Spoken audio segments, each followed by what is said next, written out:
Pas aku di kamar mandi itu, aku kayak kepikiran tentang self love gitu. Hai, welcome back to my channel. Jangan lupa subscribe, comment, and share.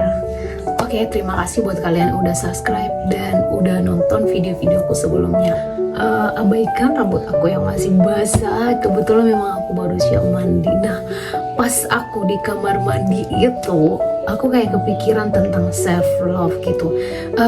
Kenapa ya orang-orang, maksudnya itu dulu aku juga kayak gitu sih, kayaknya terlalu memikirkan perkataan orang gitu. Jadi ketika mungkin ada orang lain yang sedang membicarakan aku di belakangku gitu, itu kan bakalan kepikiran gitu sepanjang hari. Itu kan mempengaruhi caraku menghadapi aktivitasku gitu. Dan tadi pas mandi kayak kepikiran untuk buat video itu gitu. Nah teman-teman, kalau kalian di posisi yang kayak misalnya ada nih orang yang ngobrolin kalian di belakangnya gitu, apa yang kalian pilih?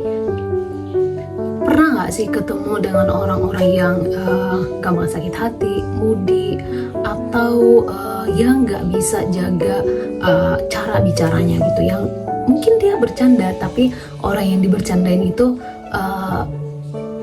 sedang tidak baik-baik saja, tapi dia tidak tahu kalau perkataannya itu menyakiti hati samanya gitu. Nah, sebagai orang yang dibercandain itu apa yang harus kita lakukan?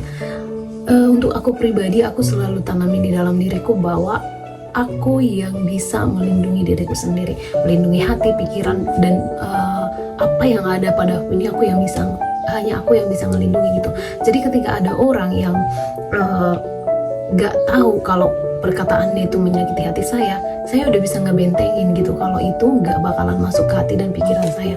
Karena kita gak bisa kontrol perkataan orang lain terhadap kita, atau kita nggak bisa kontrol situasi orang lain di sekitar kita gitu. Jadi kita hanya bisa bilang sama diri sendiri kalau kita tolak. Jadi segala sesuatunya itu tergantung kita. Kita ambil nih perkataan orang, kita masukin ke hati kita, masukin ke pikiran kita. Terus sepanjang hari kita harus mikirin, apa iya aku kayak gitu, apa iya. Nggak habis omongan orang itu nggak bakalan habis.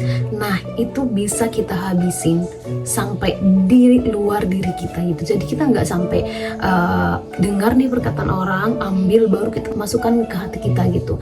Jadi ya cukup dengar dan koreksi diri sendiri, benar nggak aku kayak gitu. Seandainya itu benar, apa yang harus kita lakukan? Jadi kita nggak usah kayak dia kok kayak gitu ya teman-teman. Semua orang berpotensi untuk mengecewakan. Bahkan mungkin diri sendiri pun berpotensi untuk mengecewakan kita gitu. Tapi apa yang bisa kita lakukan? Kita harus melindungi hati, harus melindungi pikiran, karena sehat mental itu sangat perlu gitu.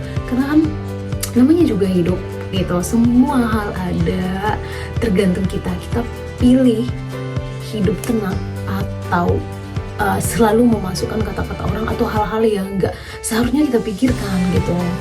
Dengan mencintai diri sendiri, akhirnya kita bisa mencintai orang-orang yang di sekitar kita. Dan sehat mental itu perlu banget ya, karena untuk kesehatan kita yang bisa menjaga hati kita, jaga pikiran kita. Whatever people say, apapun kata orang, kalau ternyata itu nggak benar, nggak usah dipikirin. Atau misalnya kita nggak terima nih orang ngobrolin kita bisa verifikasi atau kita bisa obrolin langsung ke orang ini apa maksud dan tujuannya dengan perkataan itu. Jangan-jangan ternyata nggak seperti apa yang kita simpulkan gitu ya kan. Kadang-kadang kita terlalu gampang menyimpulkan segala sesuatu ya kan. Belum tentu hal itu terjadi, tapi kita udah kayak pikirannya itu udah kemana-mana gitu. Jadi jalani hidup dengan tenang, komunikasikan dengan diri sendiri, dan tetap bilang semua akan baik-baik saja. Ya buat kalian yang mungkin merasa sendiri atau kok hidup begini aja gitu ya kan. Soal ketenangan itu bukan mungkin di videoku sebelumnya saya udah sebutin ya. Aku bilang kalau misalnya ada nggak ya, aku kurang inget juga sih ada atau enggak, aku udah pernah bilang ini atau enggak. Tapi untuk aku bahagia itu enggak sebatas materi gitu. Jadi ukuran kebahagiaan itu kita nggak bisa ukur sama semua orang. Jadi nggak secara materi, tapi bahagia itu ya ada di diri kita gitu. Standarnya itu ya standar diri kita. Kita nggak bisa samain standar bahagia orang lain dengan standar bahagia kita gitu. Thank you. Semoga kalian sehat selalu. Dah.